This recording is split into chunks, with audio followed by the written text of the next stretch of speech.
आज्ञा नमस्कार। गुरुत्वपूर्ण मेसेज ये मेसेज टी मोर जड़े डाक्तर सान भाई पठे न कहले मो पेटर भात हजम हेनी कि मन भी बुझीबनी। दिन मान हूँ 24 घंटा।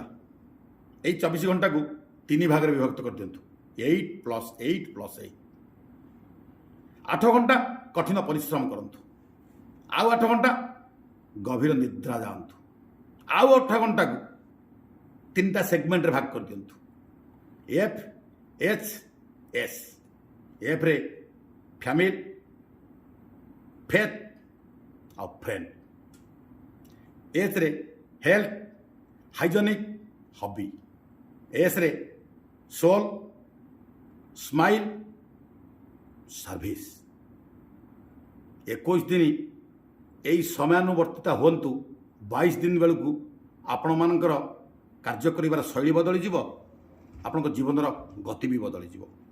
आमे भी यही समयानुवर्तिता को मानि नौचु एवं निजको बदलैवा चेष्टा करंतु। आपण माने भी निजको बदलैवा चेष्टा करंतु।